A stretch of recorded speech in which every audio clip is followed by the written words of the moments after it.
As I walk now along the southern perimeter of the Mission Quadrangle, we're going to go down and take a look at an area that was presently is outside of the ownership of the mission itself. Was mission land that was sold over the years since the mission lands were restored to the church by Abraham Lincoln in 1861.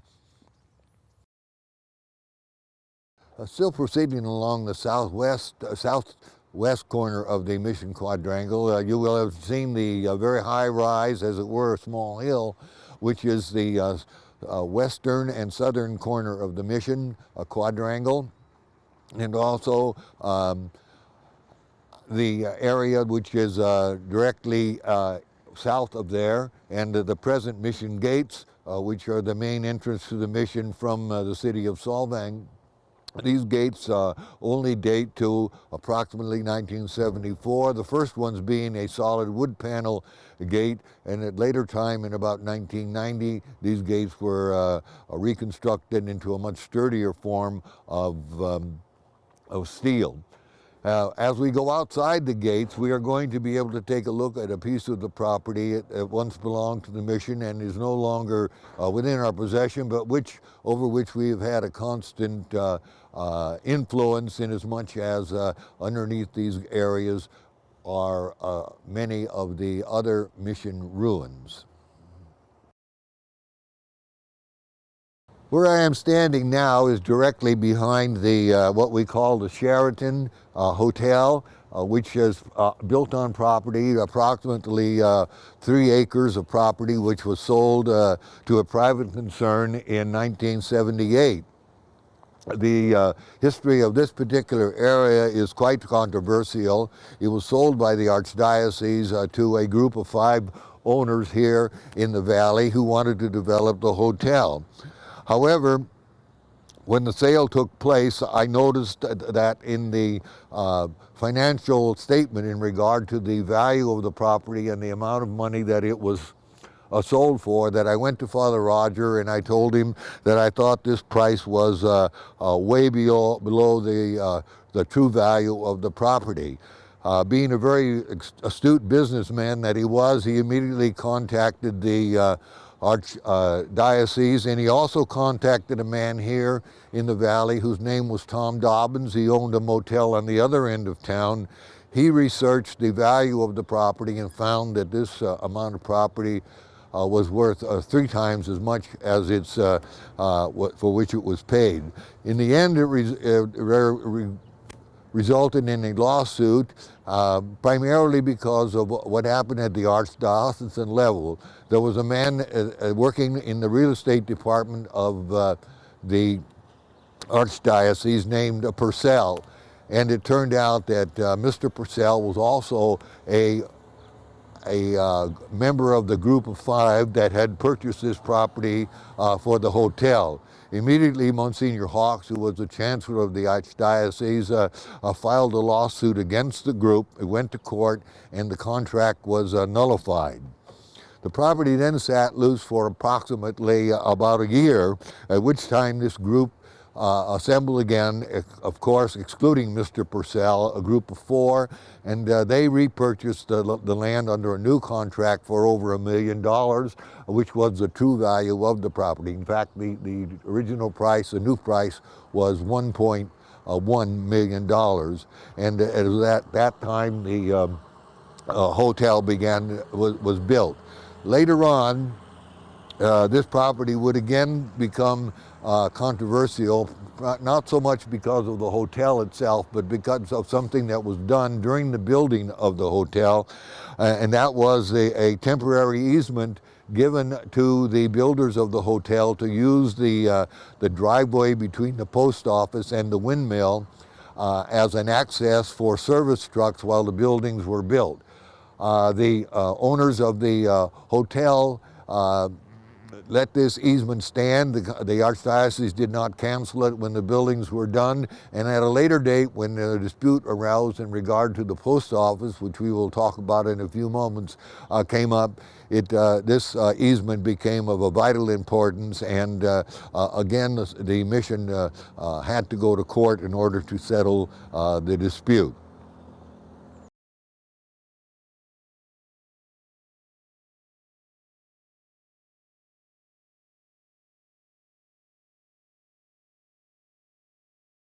We are now standing in the area that is almost adjacent, north of the Sheraton Hotel. It is a post office. It was also on property that belonged to the old Mission and was sold to a man, or rather not sold, but leased to a man named Walter Duff in the very early 50s.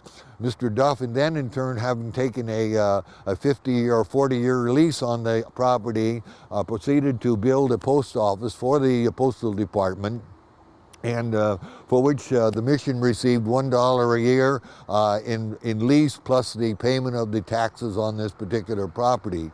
And the Mission owned, Mr. Duff owned this property until the approximately the early 80s, at which time Mr. Duff died, and also his wife Gertrude died.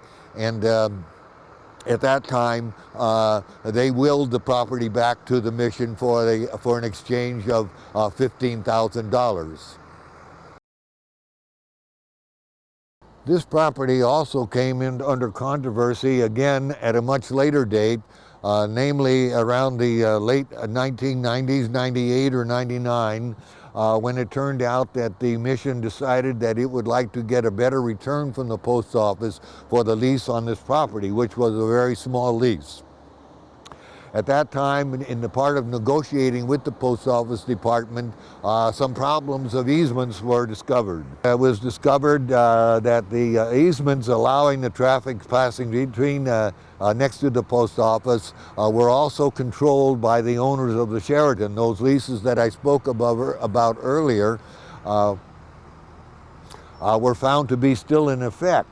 And in order to gain back a full access and to get a better control of the post office property, it was found necessary to renegotiate this area of the Mission. And as a result, the Mission literally had to buy back its own property from the Sheraton Group for approximately $100,000. But at last that area had been cleared up. The area of the leases on the post office are now cleared up, and the full lease on the post office will expire around 2012, at which time the post office, the entire area will have to be renegotiated. But we do have full control over the area that comes through between the post office and the windmill. Now we're going to turn around directly behind the post office here, moving towards the north, and we will take a look at the area which also was at one time under the ownership of the Mission.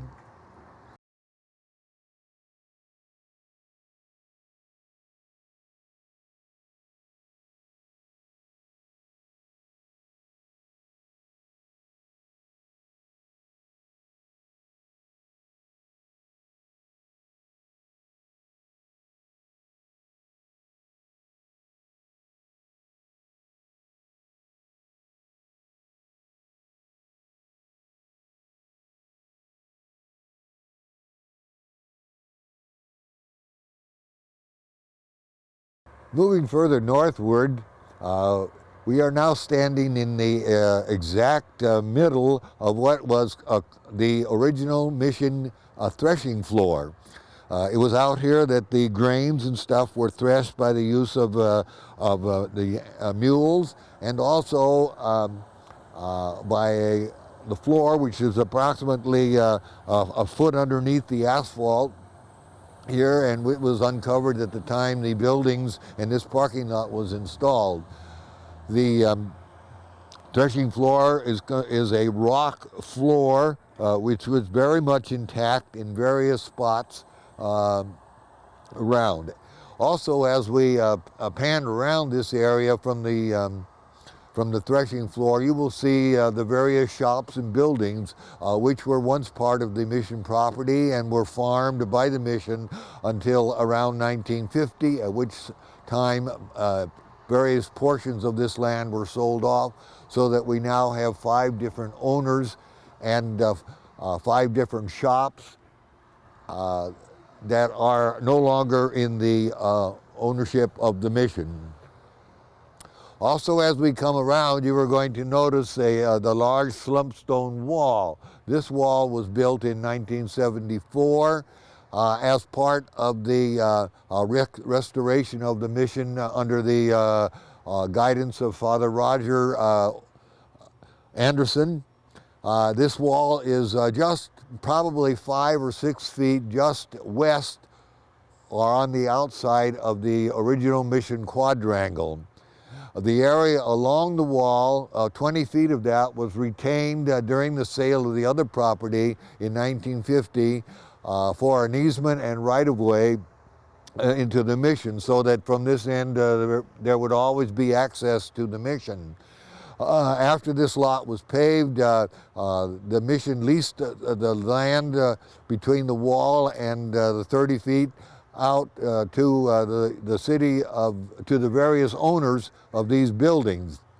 And it was established to be a bus parking area, and it is that till today. However, in 1980, the 30 feet of the ground here was sold to the various owners of the shops here towards Solvang, and was sold to these owners and is no longer in control of the mission. However, the passageway between the bus parking lot and where the cars are stored now still has an easement, which gives us permanent access to the mission, both at the gate, the main gate to the mission, and also at the smaller service entrance, which is north of here.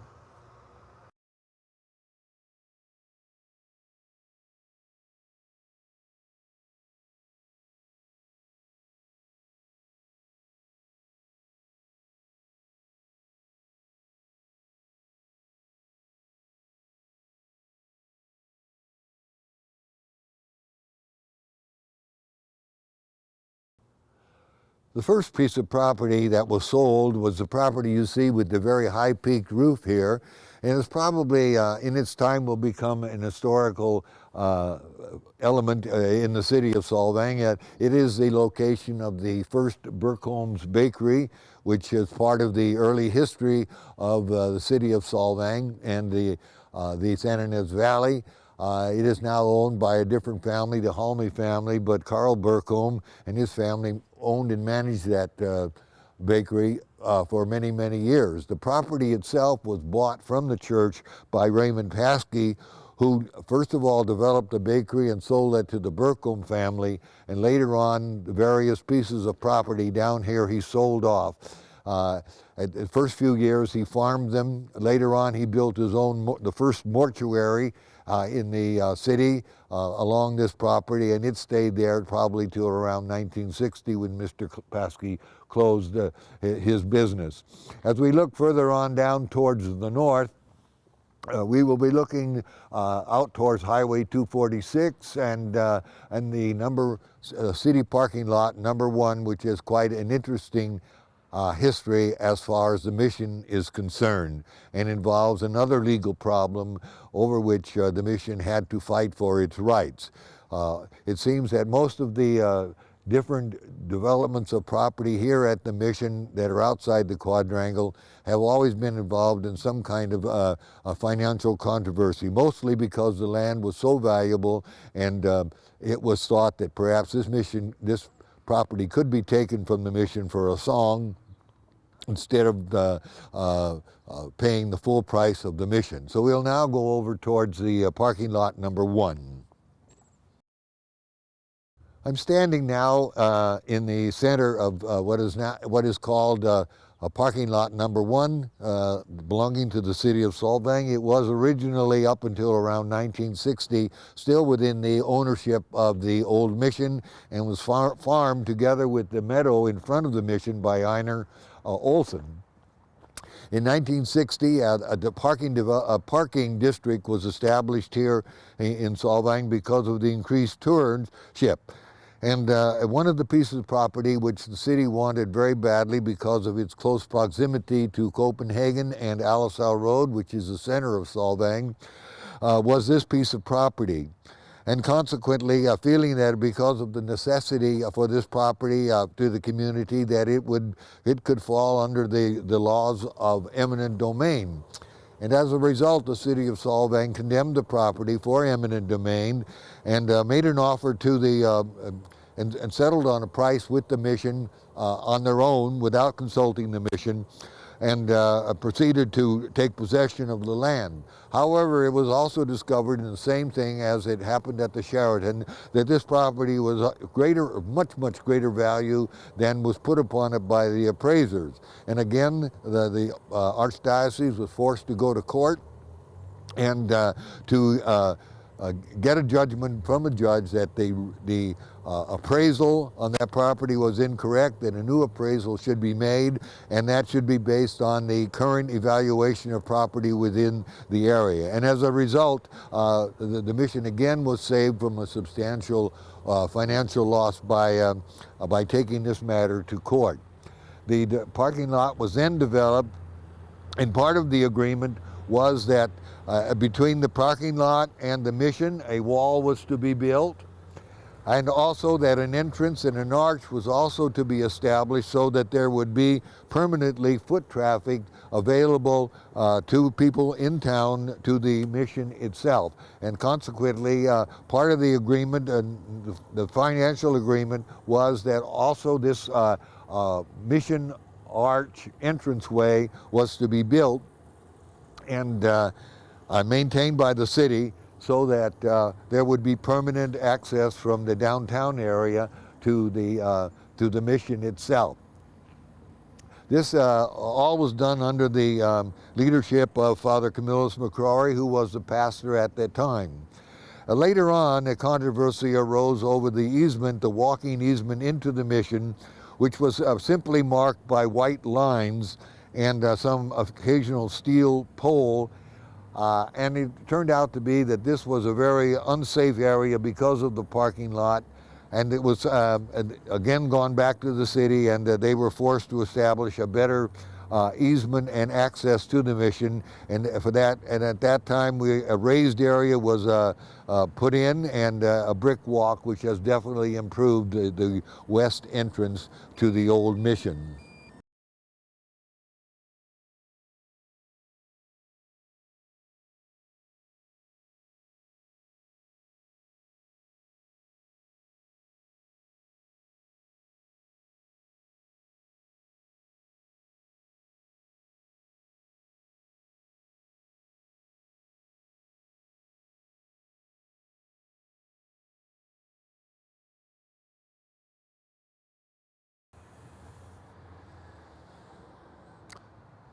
We are now at the far north end of parking lot number 1, and we're standing on property which had originally belonged to the mission, like the other parts of the property, and were sold to a developer to be used for the, at that time, the Security National Bank. This happened around 1970, and the bank built their property here.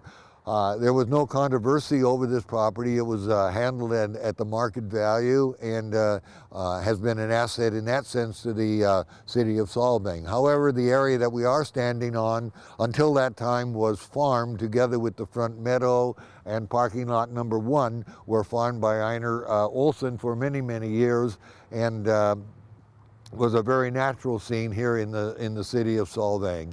As part of the sale and development of this property, an arch was also built so that we were guaranteed foot traffic entrance to the mission via this archway.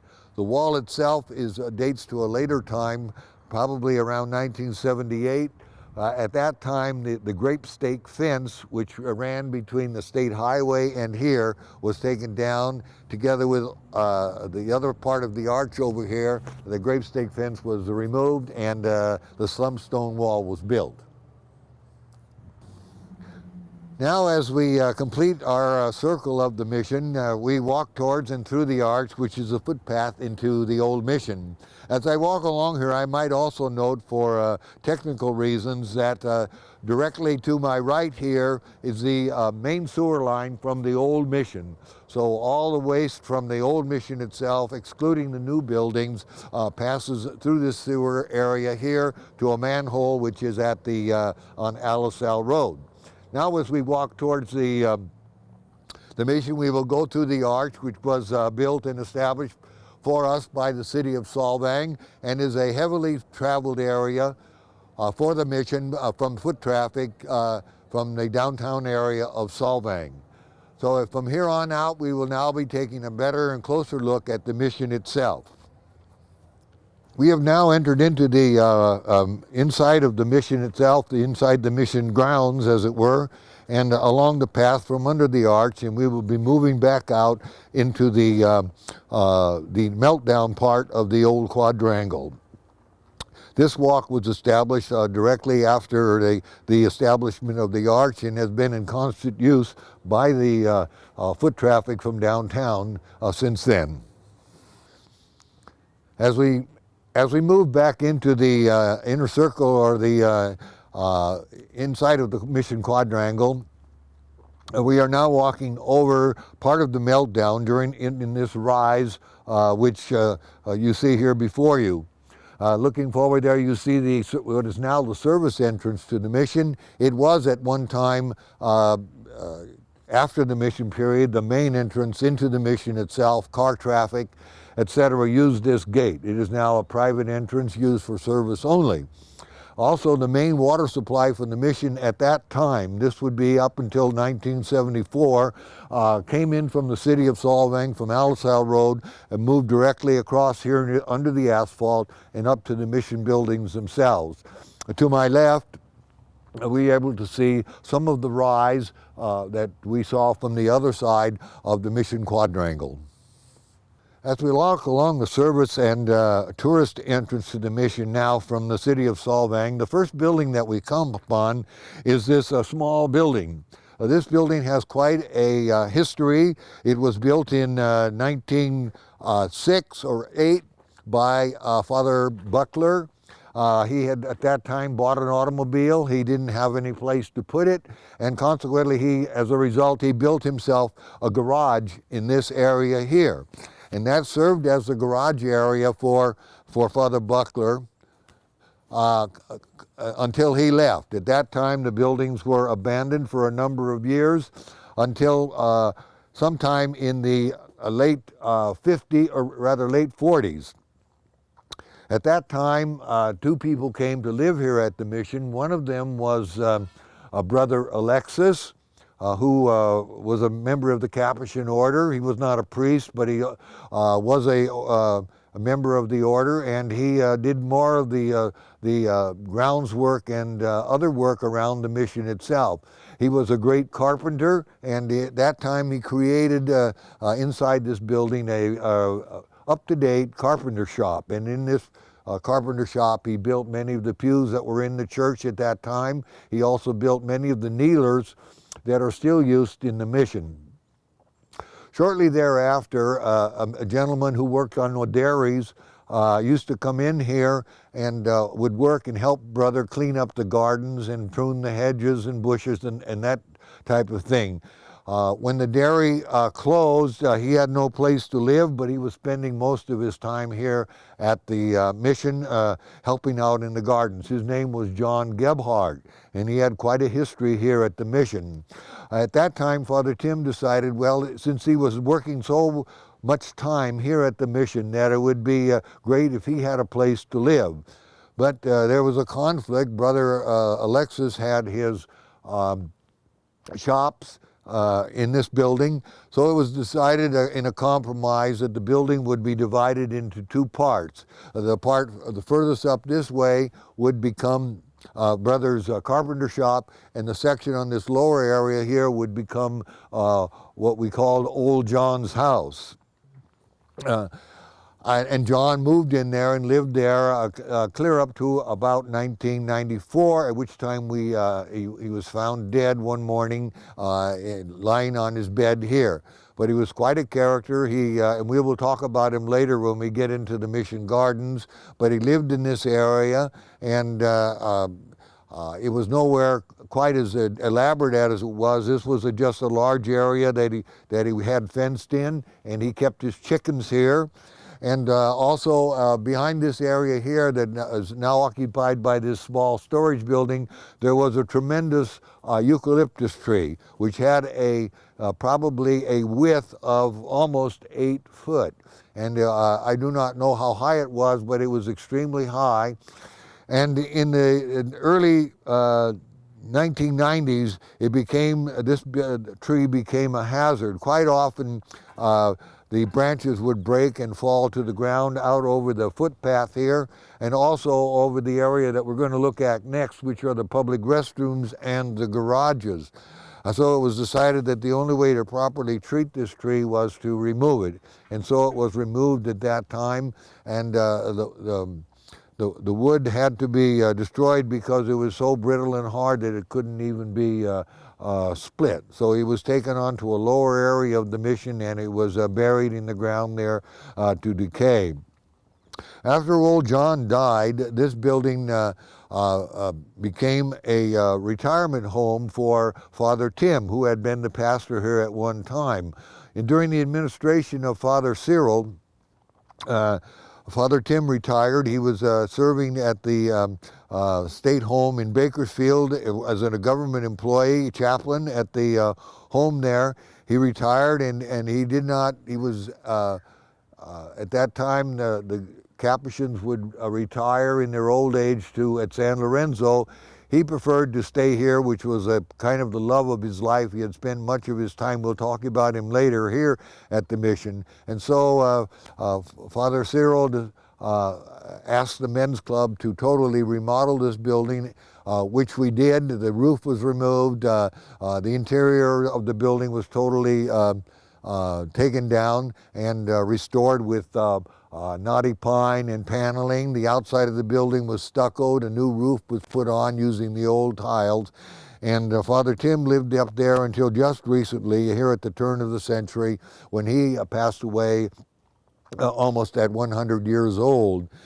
After he had passed away, the building was then converted into the growing needs of Mission San Ines. In this particular case, the need for a youth center. And so this building was again remodeled and was created our St. Francis Center, and a small office at the far end of the building for the groundskeeper here at the mission.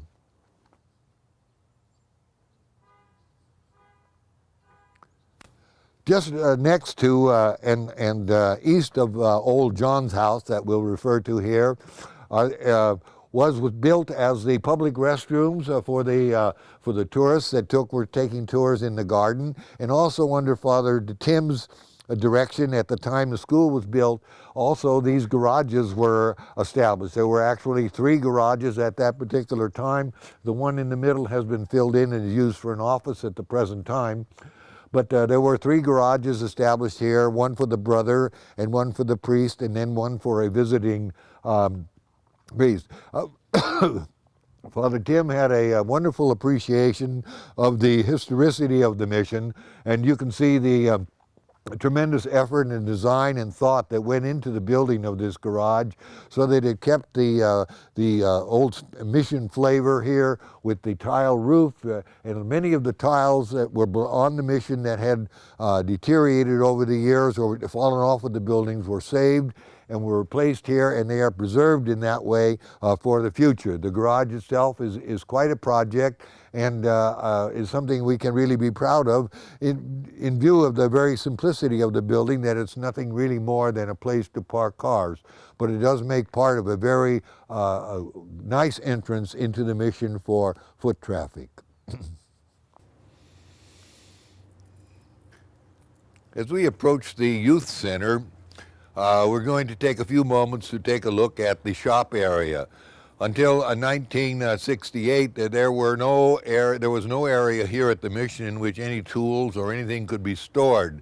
There was a small garage here that we spoke about before, and a few tools were able to be kept in there.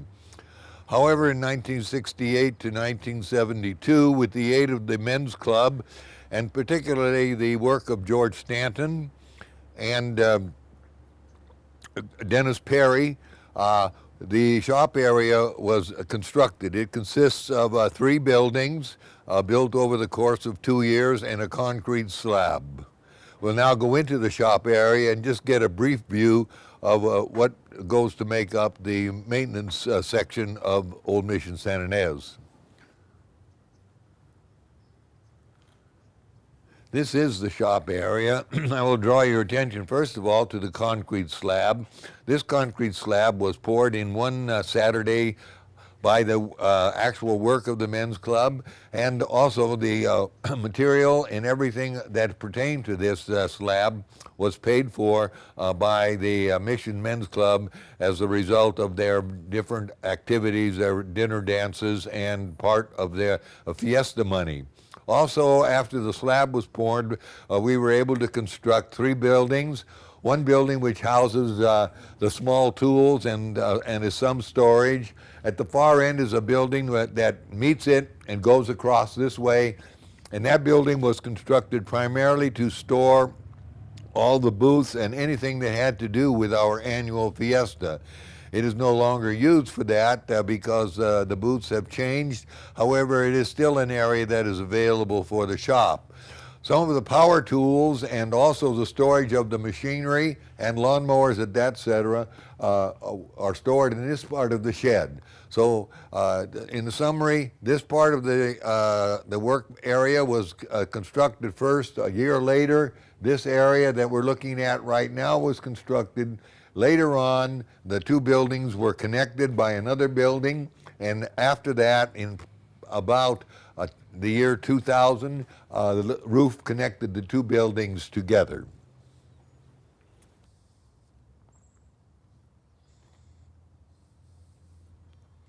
The area that I'm standing in now, although it appears to be a service area because of the utility box and the television connections and telephone things in the ground, but this area served a very important part of the history of the mission during the time of Father Roger and Father Kelly, and somewhat into the time of Father Cyril.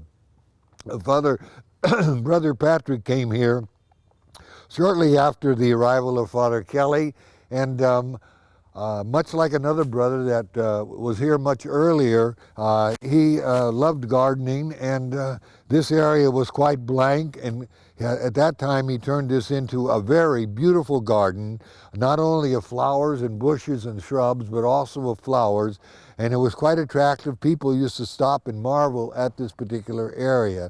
When Brother passed away, there was no one to care for it, and the result was that it was merely included as part of the meadow that is out here, and it is nothing more than a real service area at the present time.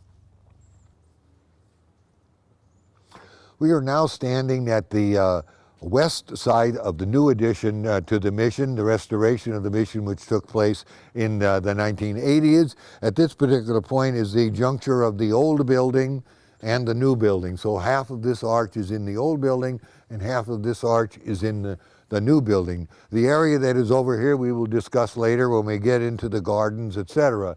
As I move along here between this arch and this arch, before this building was constructed, it was the main road around the end of the mission. We talked about the main road coming into the mission from the west, being down in this direction. Well, it continued on and went directly through here and out to the front of the mission. The rest of this area occupied the ruins of the buildings that we talked about that are now preserved under the new buildings.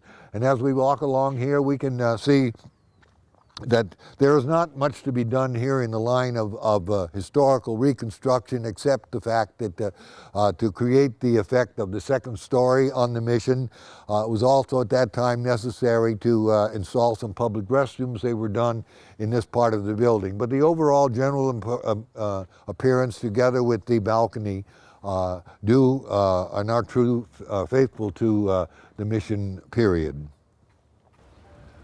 In the wall below just outside the kitchen and closer to the back gate of the mission, there is a small valve in the wall.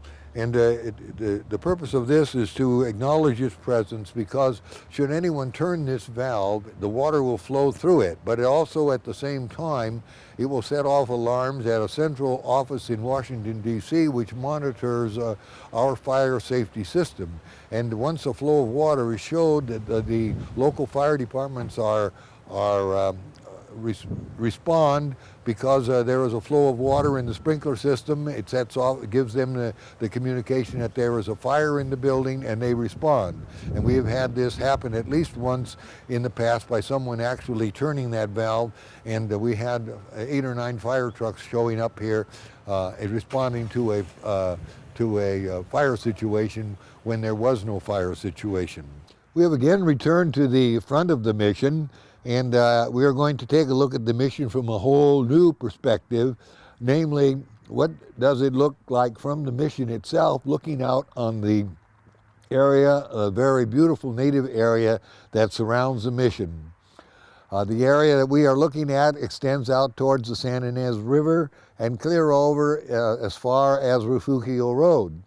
These were all part of the mission lands at one time, and from this area, the mission ran its cattle and sheep, and also its vegetables and trees, orchards, and all things of this particular nature. The area that's directly in front of us here, as I said before, is part of the original El Camino Real, coming down out of the Alisal and entering out towards what is now Highway 246. The area down below the mission here that is of such a beautiful nature, and of which many, many thousands of our guests here each year are totally impressed by the view that they get once they have entered the mission grounds. It is totally isolated. It still maintains the original view. This is the view that was there when the mission, outside of a few changes here and there, this is the view that the Padres saw when they established the mission. This was a place they put the mission on the hill so that it would stand out for the local Chumash as a center of their valley. It was close to the river where there was a water supply, and it was also close and surrounded by very fertile land.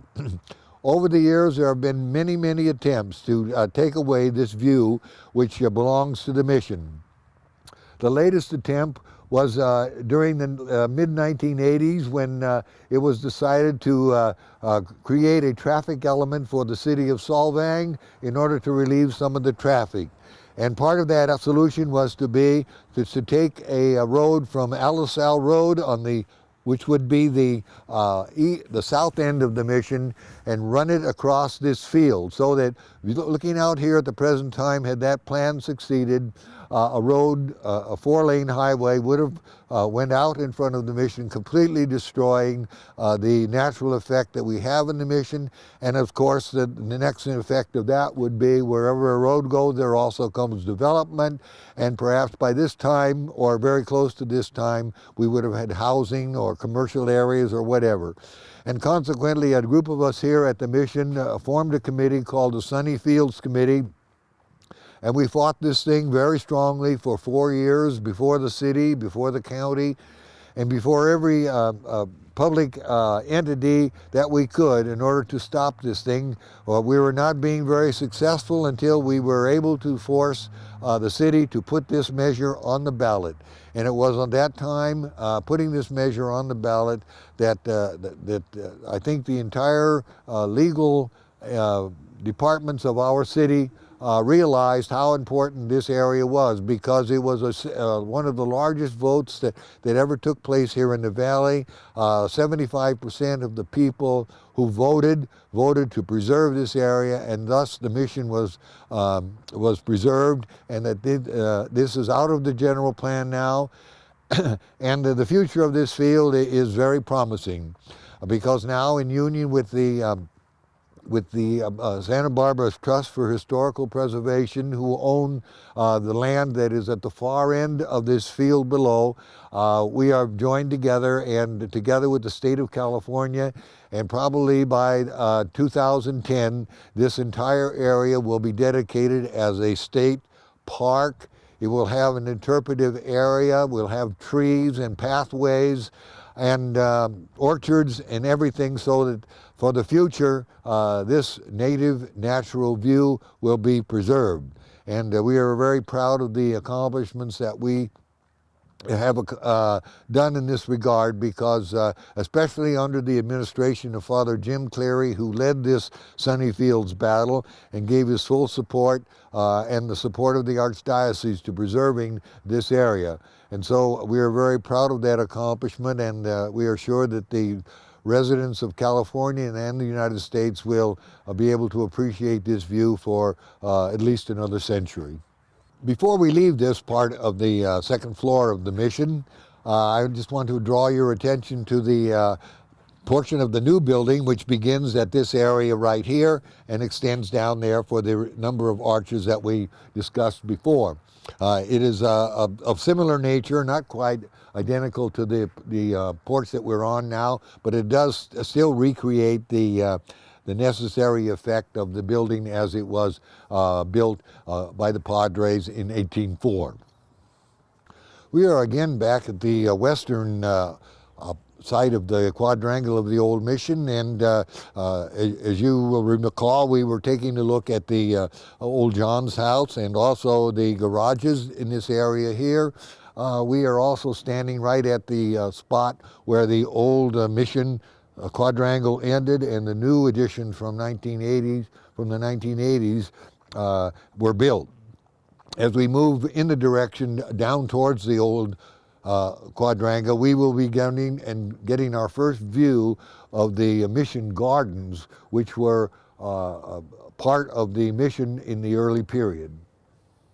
You're now looking at another view of the garages from their west exposure. At the time the garages were built, also a small wall and a small private garden was established at that time. We called it the Padres Garden. It is not used too much. In the 1970s, we did have some parochial parties in the area. The parish was much smaller than it is now, and we were able to put up a tent or a few things and have a garden party. But at the present time, it's still a private garden, and is there for different activities that we have here at the mission. As we move to the right, you are going to get your first glimpses of the mission gardens that were established here in 1924. They are built, these gardens exist on top of the what was a part of the original quadrangle. And the area that we see in gardens now was most likely an area for the use of shops and different mission activities of the mission period. The mission gardens that you are now looking at are not as I said before, are not part of the original Padres time of the missions. These gardens were established here in 1924, and there's a very interesting story behind the establishment of these gardens. During the period of 1924 and 1932, when the Capuchin Fathers came here, one of the brothers that was sent here was a brother named Father Columkill. And Brother Columkill, rather. And Brother Columkill was here to assist the priest. They acted as a housekeeper and a cook and someone that did some of the necessary things around the mission. Well, it was a very difficult time, and as a result, Brother Columkill was not extremely happy with being stationed here, having been in many better assignments that perhaps almost every parish that he had worked in with the Capuchins at least had an inside bathroom. At this particular mission, we only had outhouses, so his whole life was complicated, and he tried to find a way in order to in some way pass the time until he was changed from here. And as a result, the result of that was these gardens, that every day after he had given the priest the noonday meal, he disappeared here in the gardens, and in the process of that, he established what we see in the gardens now. If you will notice, the basic design of the garden is in the form of a Celtic cross. That is a cross with a circle in the middle and a fountain in the center. This was all planted sometime after 1924, before 1932, by Brother Columkill. Inside of each square, he planted shrubs and plants, a lot of plumbago, a lot of pyracantha, and other colorful flowers. And this was, and this garden area has remained a tribute to Brother Columkill since that time. The area that actually consisted of the garden area that Brother Columkill developed is an area that begins at the end of the church, which about is where the date palm is on the corner, and running across on a straight line to meet the garages. That was the size of the original garden, and it remained that size until 1970, when the gardens were increased, enlarged, and developed also. We've now returned to the ground floor, and I'm walking along the part of the original convento. This part of the convento dates to the beginnings of its building in 1804. The arches that you see are original arches. The original tiles, the bricks, the original arches are all as they were laid out by the Padres in 1804 when this mission was being built. As I move towards the church itself, you can also see the arches themselves. You can also see the outlines of windows and doors, which are pretty much in place, the same place that they were at the time of the Padres. The only thing that would be different would be the concrete floors on which I'm walking. Most likely they were originally tiles, but at the present time, in 1924, before 1924, when Father Buckler was here, he did see to it that a certain amount of concrete work was done. And one of those things was, first of all, to concrete the floor area in here, and also on this side here, because of the heavy rains that collected in the gardens, he also built these small little dams, as it were, between the arches, and the purpose of them was to keep the dirt, to keep the moisture, the water, etc., from coming in on the buildings. So Father Buckler early realized that water and adobe did not mix well, and consequently he did very many projects to preserve the mission from the damages of water. As I walk down towards the cross on the wall here, the last door will be the entrance to the mission church. It also will have been the entrance to the original choir loft, which we will see later in the church, and it's through there that those who were studying for the priesthood at the first seminary in California, which we will also talk about later, used to enter the church and go to the choir loft where they said their prayers. Also, I don't know if they'll be able to pick it up on the between the beams above. They will be able. You will see there are wires stretched about every 6 inches. But if they are not able to be seen, I'll tell you that they are up there for a purpose because of a problem that we had here in the mission for many, many years in the summer, and that was with bats. And we found out that by stretching these wires across the beams, that the bats no longer found it comfortable to hang from the beams, and as a consequence, the pavement was preserved from a constant supply of bat dung every morning. This area at the present time, even though it appears to be a storage area, is what is called the Padres Garden. And at different times of the year it looks quite well in here, but in the present time it's being used during the restoration of the church. But the reason we're in here is I just want to draw the attention to the fact that the area I'm about to step on right here is also the location of either a septic tank or a cistern. We're not sure, but it is made of wood. About 30 years ago, I was working out in here in the garden to cut a hole in this wall, and this area that I'm standing in here collapsed. And it turned out to be a dry hole. We're not sure exactly what was in there, but it's made of redwood. It had a redwood cap on it, and the redwood cap was totally deteriorated. The walls seemed to be in good shape, so we made a new redwood cap, placed it over the well, and put the grass back in. So at a later date, in case anyone is wondering, or just for historical marking, we're noting this particular place. There is one other cistern located in the garden, and we're going to take a look at it right now before we conclude this tour. We now have arrived back on the ground level of the Mission Garden, and this is another perspective of the Mission Garden. You can see the boxwood hedges planted by Brother Columkill. The fountain that we are looking at right now is not the original fountain that Brother Columkill built here. It was made of stone, and In 1974, when the major restoration work took place under Father Roger Anderson, it was found necessary to replace the fountain with a more elaborate kind of fountain, which is not necessarily mission, but a fountain does belong in this area. The fountain itself, which you can see here, was purchased out of a mansion on Wilshire Boulevard in Los Angeles and was hauled and installed up here. So it is not really mission, but it does look very pretty here in the mission garden itself. As I walk down towards the church itself, I want to draw your attention to the mission doors. Those are the original mission doors. In them you can see what is called the River of Life, which we will talk about later. Those doors date to at least 1812, 1817 at the very latest, and they have been preserved up to this time by careful oiling and sealing of the wood because of the high heat and exposure to the moisture and dampness of the weather on this particular side of the mission. As I walk down through the Celtic Cross here, you will be able to see other parts of the garden. The palm trees that are in here now, there is a blue Guadalupe palm up there. That palm, I don't know how long it's here, but I know that it was here probably in 1930. There are pictures of it when it was very small.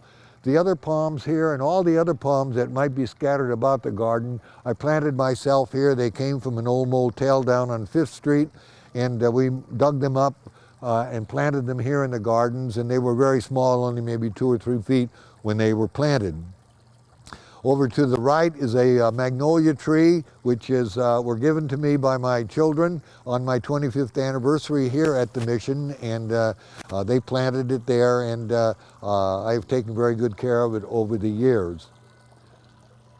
As we move down in this direction, away from the fountain itself, we're going to come to what was the far west extent of the mission during the period of 1924 and 1974. So I'm going to point out the area where the mission gardens ended at that particular time, and that is right at this area here.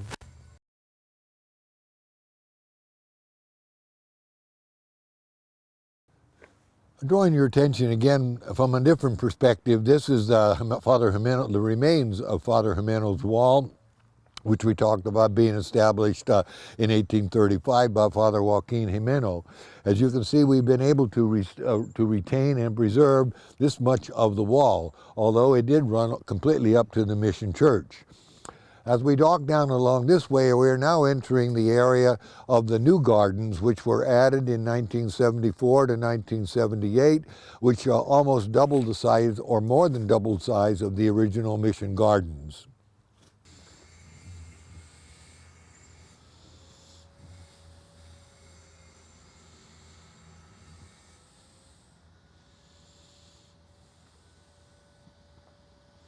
The area in which I'm now standing is part of the new gardens here at the old mission. There are a number of things in this area, which include the ruins of the original seminary in California, the Our Lady of Lourdes shrine at the far end, and also the area which goes by the name of our Campo Santo, which is the mission cemetery. In this area we have the orchards and the grape arbor, and all these things were added except for the grotto in about 1976. The garden extends much further on down this way, and later on, in a few minutes in fact, we will get a good look at another shrine which has been established here in memory of the Capuchin brothers who served here at the mission between 1924 and 1985. As we look at this section of the garden, approximately where we can see this small tree growing and a little bit to this direction is located a cistern.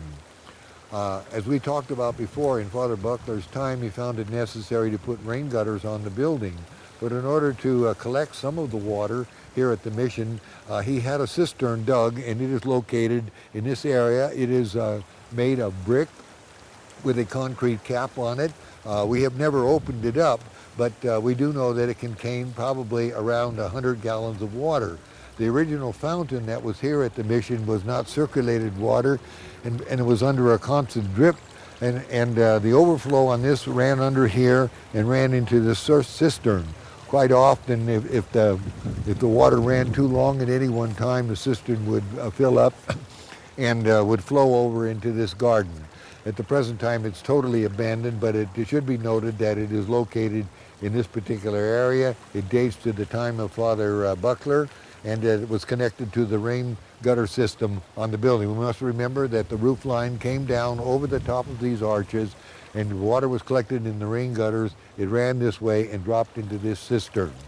At the present time, the gardens are drained by a very large drainage system, which begins with the downspouts on the building here. They run underground. There is a 10-inch water line that runs under here completely out to LSL Road, and it is a drainage system from the roofs of the buildings during the stormy weather.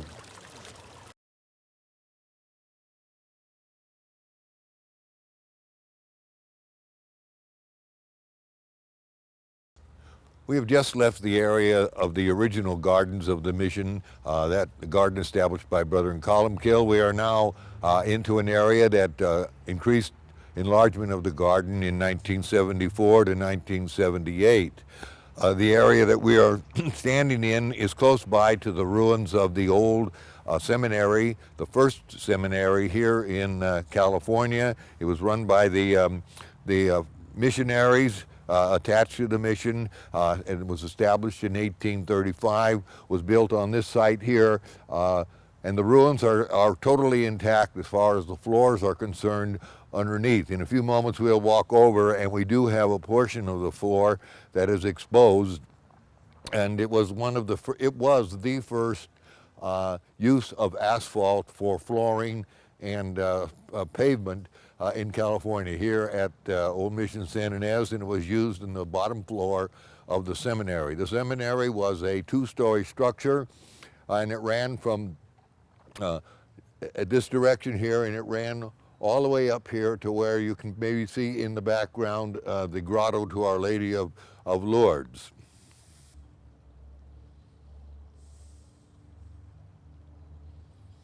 We are now standing over an exposed part of the flooring of this first seminary in California. The name of the college and seminary was Our Lady Refuge of Sinners.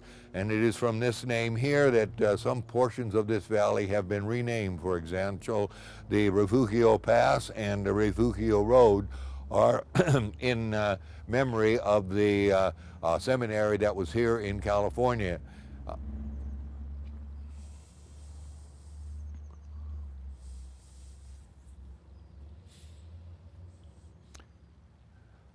As you look at the floor, as you look at the asphalt floor, you will see the asphalt in a very deteriorated stage, and this is a perfect example of why, in most cases, ruins of historical buildings are not exposed and left in full exposure to the environment. The ruins are so old that they do decay, and we can see here that the asphalt is gradually cracked and broken, but we have left this one part in order to give an idea of the type of construction, floor construction, that was used here at the seminary. The balance of this entire area that we are looking at here now, past the trees to the bench at the end there, was a seminary area with two-story building, as I said before. And it housed those young men, both from Santa Barbara and, in fact, the whole mission system that showed a desire to become Franciscans, priests. The seminary, we do not know how many students that it had at any one time, but we do know that no students ever graduated from this seminary and were ordained, primarily because of the secularization at which in 1835 the mission grounds were removed from the control of the padres, and as a consequence the seminary was closed here. A small boys' school was opened on Refugio Road, and the seminary was moved to the Mission Santa Barbara, where it existed until just a few years ago. We're now going to move towards the west end of the quadrangle here at the Mission. The seminary that we have just talked about was entirely within the confines of the Mission quadrangle. And the area that we are now approaching is another part of that quadrangle. In a few moments we will see the corner buttress, the ruins of the corner buttress of that end of the quadrangle. As we move to the west end of the quadrangle, I draw your attention to the walks that are in this area. The Spanish stone concrete walks with the tile. These walks were paid for and installed by the Mission Men's Club in 1980. In the latter part of 1980, under the pastorate of Father Cyril, it was decided that we should at some time in the present pay some attention and tribute to the Capuchin brothers who served the mission from 1924 till 1980. And as a result, a little shrine of St. Francis and the Wolf, which is an interesting story in itself, was built by a man named Dennis Perry, and we designed it and he built it, and it has been as frequently visited by our visitors here to the mission. It is dedicated to the memory of Brother Collinkill, Brother Conrad, Brother Patrick, Brother Alexius, Brother Brendan, and these were brothers that served the mission between 1924 and 1980. The last brother to serve here was Brother Patrick, and he passed away while he was here, and the system of brothers within the Capuchin order has not been carried on so that brothers can be reassigned here to the mission. As we move from here, we're going to move down and see the corner buttress of the mission, which would be the northwest buttress of the mission. And it is but a ruin, but we will find the interesting story of Pasquala told for us at that particular end of the mission.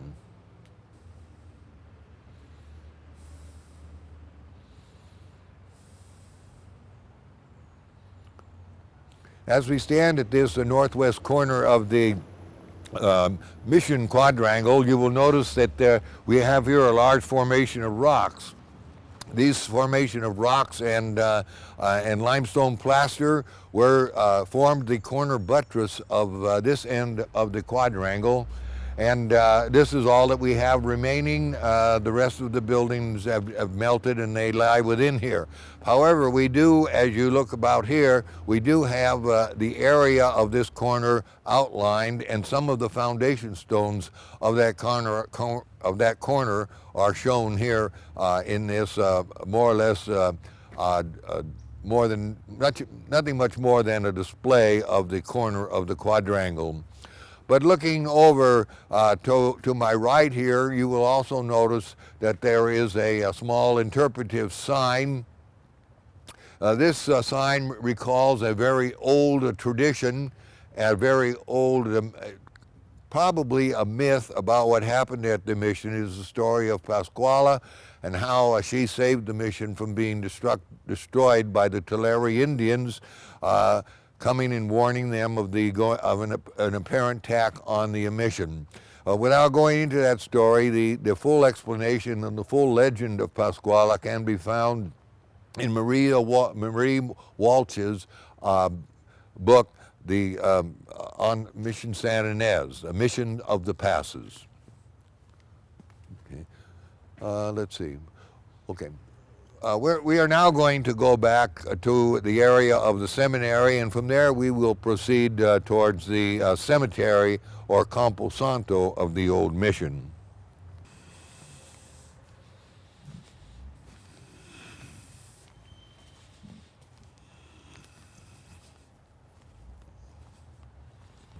As we go back to the cemetery area of the mission, we will go by this water riser here, and I would like to explain briefly about the water system that runs through here so that if any major work ever needs to be done on the watering system, the source of the water will be available.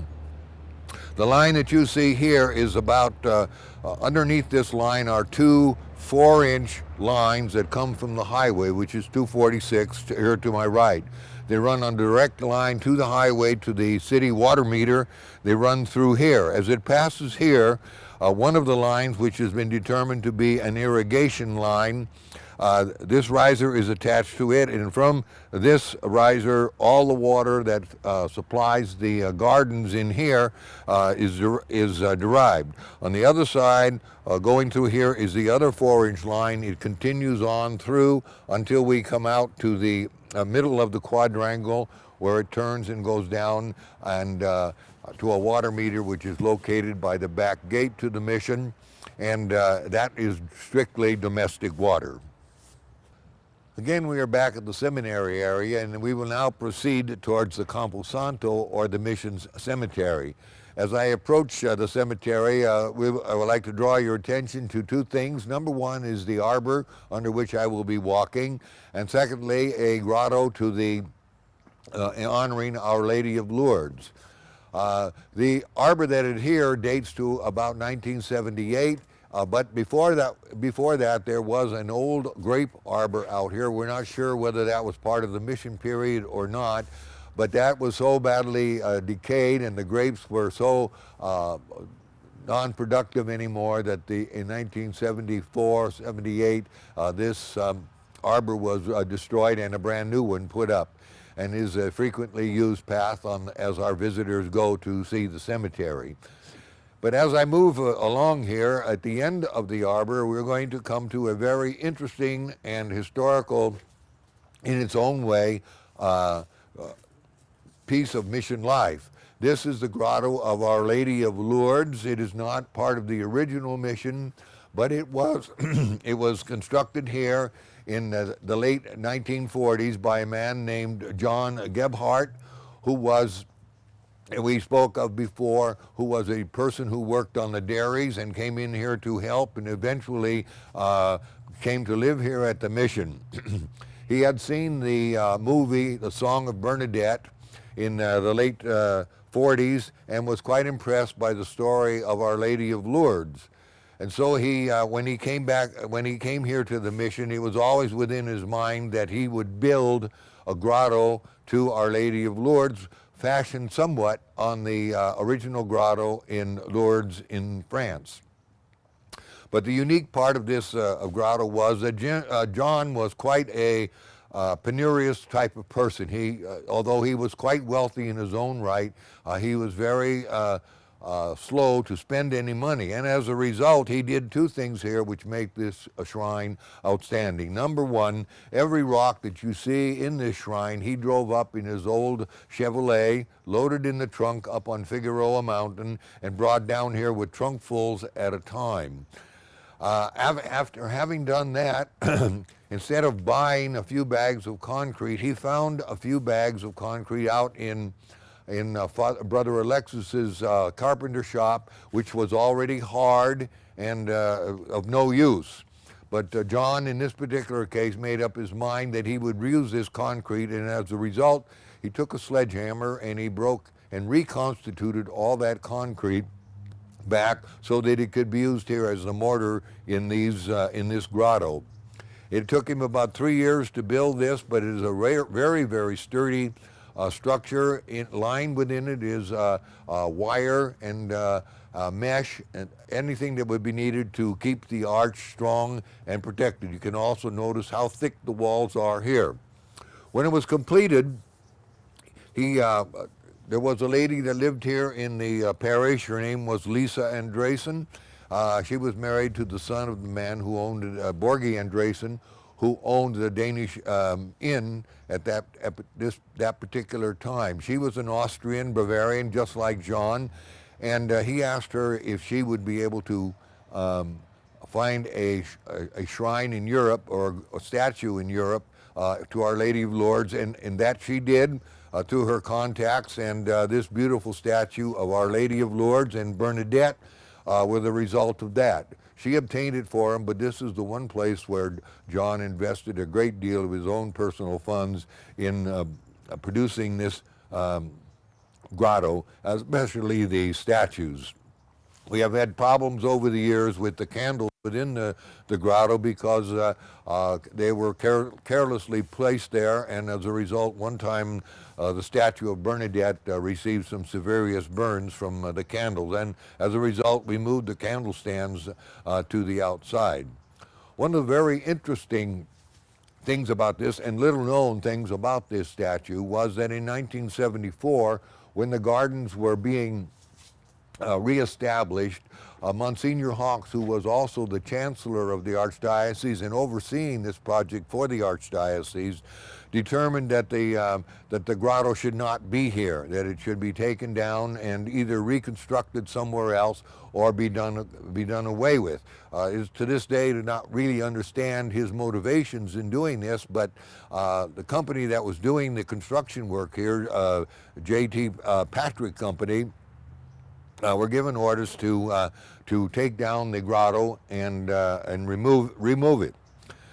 So on the morning that they were to do this, when I found out about it, I went down and I told old John, John, you ought to come up here because they're going to take your statues out. They're going to take down the grotto, and I don't know if they're going to restore it.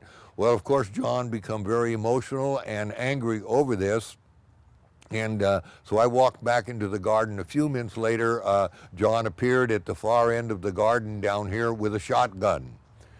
And at this particular place, about where I'm standing, the gentleman that was going to do the demolishing with a sledgehammer had the sledgehammer in hand and was almost ready to start hitting the rocks. He had not touched them yet.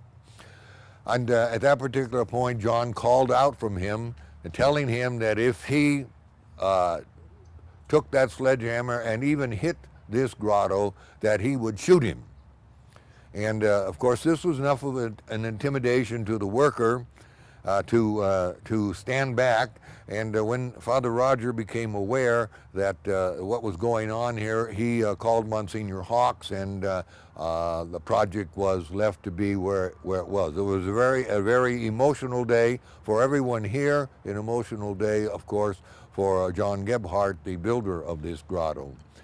From here, we are now going to walk out past the rear end of the Mission Church, which is here. And as we do go by, I want you to look up towards the roof.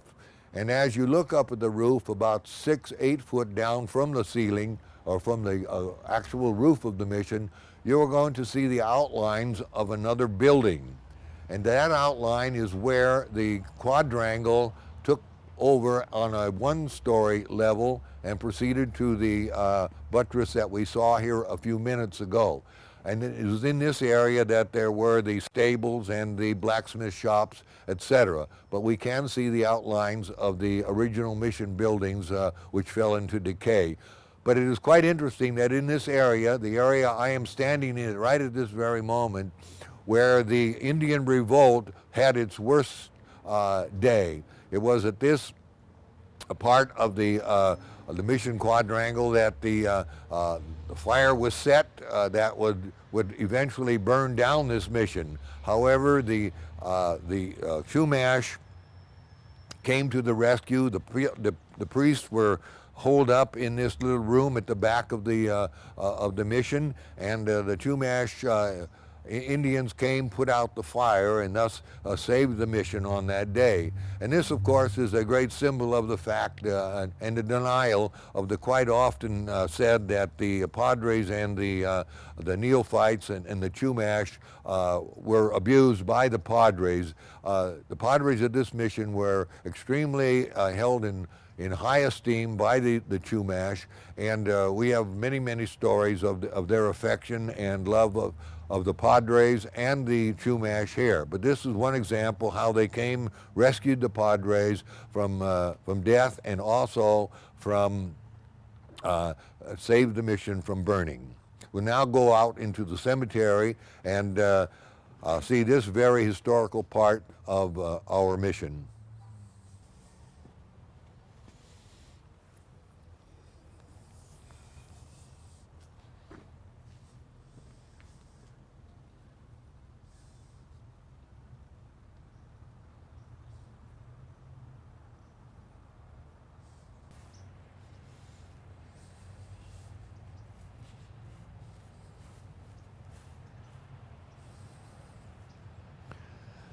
We have arrived here in the old Mission Cemetery. The first thing to note, mentally at least as far as this cemetery is concerned, is that it is divided into three parts. The first part, which is the far eastern section from the bell tower back down to the end buttress of the church, is a section in which the Chumash were buried during the mission period. And we are told that there could be up to 700 or 1,700 remains of Chumash here in the cemetery, in the Indian part of the cemetery. This is highly unlikely, but the mission records do show 1,700 deaths among the Chumash during the mission period here at San Ines. However, it is quite well known that the Chumash had a choice when passing away to be buried in their own individual ancient Chumash burial spots or to be buried here at the old mission. Probably around 1,200 chose to be buried here in the grounds. Although it seems quite small, we must remember that at that particular time in history, as any part of the world, the child mortality rate was very high. So many of these graves, being very small, contain the remains of small Chumash children. The same is true of the area that comes from that last buttress to an area where we're now standing at this end of the by this cross here. This area was the burial ground for many of the local people who were also members of the old mission. And we have many of their names at the present time. We are trying to do some research because many of the graves have crosses and were not marked. Many graves do not have any identification at all. So at the present time, we are working diligently to see if we can at least name the graves where there is a marker which has no identification on it. And perhaps in the process there, we will be able to eventually lay out the cemetery in a more uniform fashion. As we look along over towards this area here in the wall, this wall that you're looking at here, as far as the buttress is concerned, is not part of the cemetery wall historically. That wall was added when we redid the cemetery, the original cemetery wall of the mission. This was added in order to include the newer part of the cemetery, which was reserved for the settlers. There are an interesting number of markers here in the cemetery that we do have identification for. Many of them we don't much know the history of them, but we do have the names. This particular one here, which we'll show you a little bit later, dedicated to Isabel Alvarado, the family of Isabel are still living and quite often visit this grave. Moving over this way towards the wall, I find to be one of the most interesting of the later settler gravesites here in the mission. It is a family plot dedicated to the Newman family. And resting on this spot is the wife of Walter Newman and their baby that was born at childbirth, and next to it, one of their young children who died at a little bit later date. And I'll read to you what it says on these markers. We can probably move in a little quick.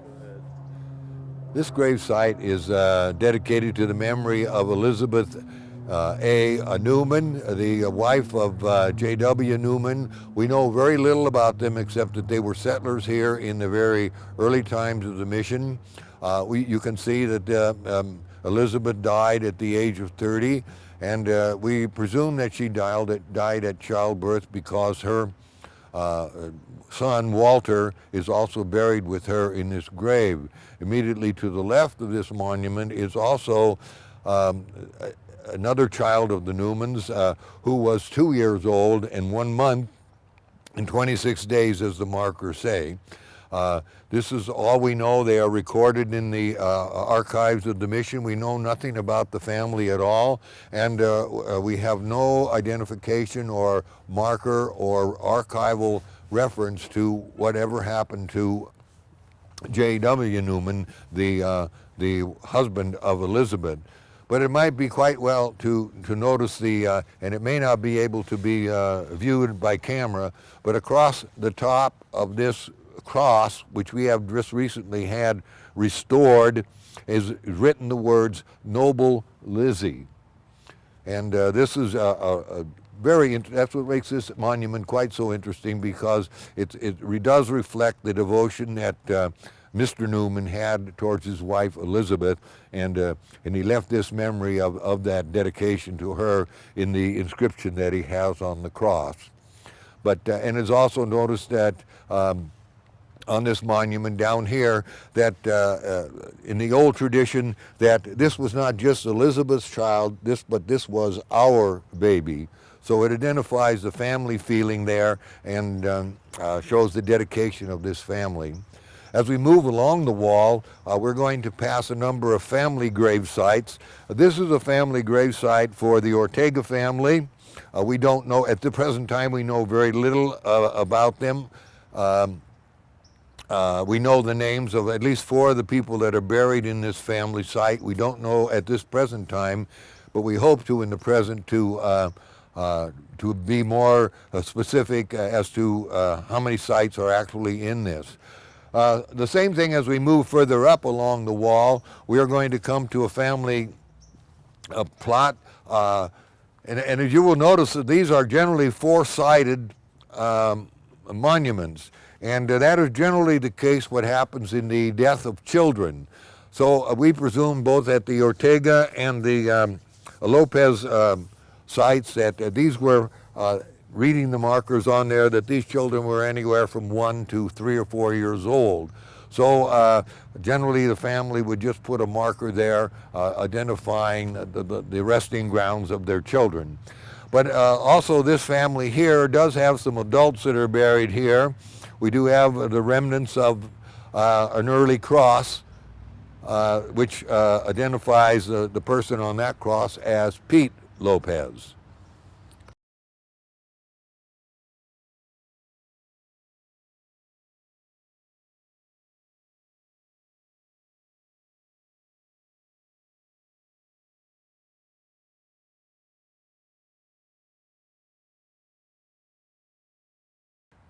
These grave sites, as we said before, this is the grave site of Pete Lopez. Now, if you will notice quite an interesting thing, this was a very popular type of marker at the turn of the century, the use of seashells in a plaster mold, and also a picture of the person who was buried here was also encased in this area. Of course, a thing of that particular nature has a very short life, and the pictures have disappeared quite some time ago. Here is another Lopez Lopez gravesite, and it also can see where the picture was. It's a piece of glass over there, but at the present time we're not able to go through and find out what that picture was. The names of the person that was buried here, we know that it is a Lopez, but we do not know who it particularly was.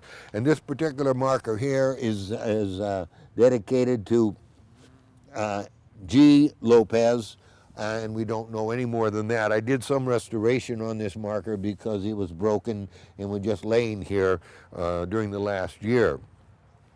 As we move across the cemetery, we'll move up to another family plot, which again holds the remains of children.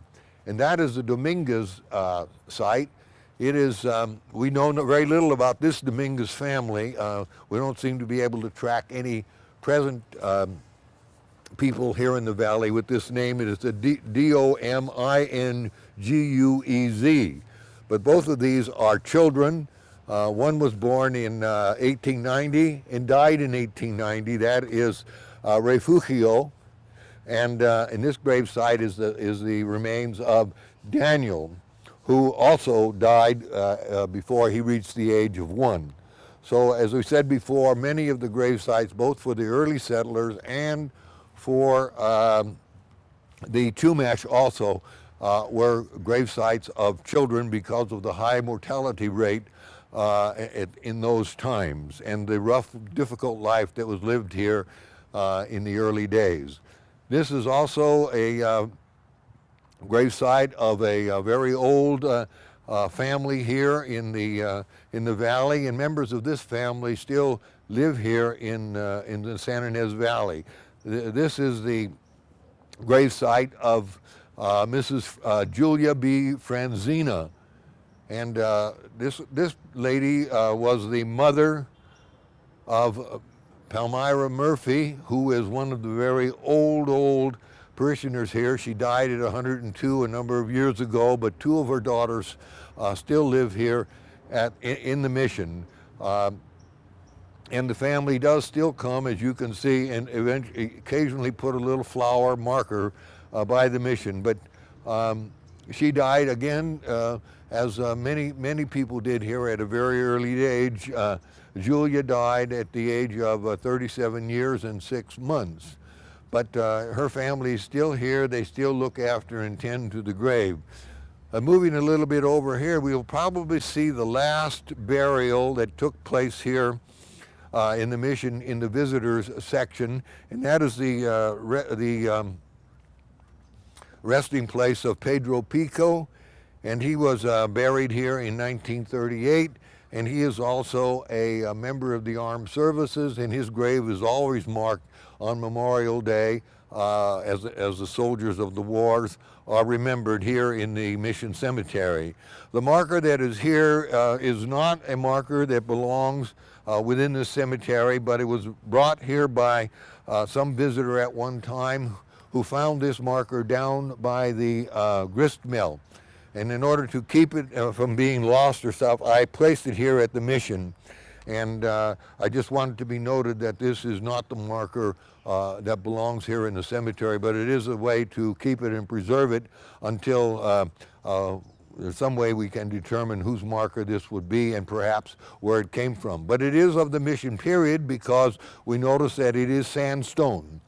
And this was a type of marker we could see that scattered to the cemetery, which was quite often used here in those days because of the easy way that it could be carved and formed. But the durability, of course, was very poor.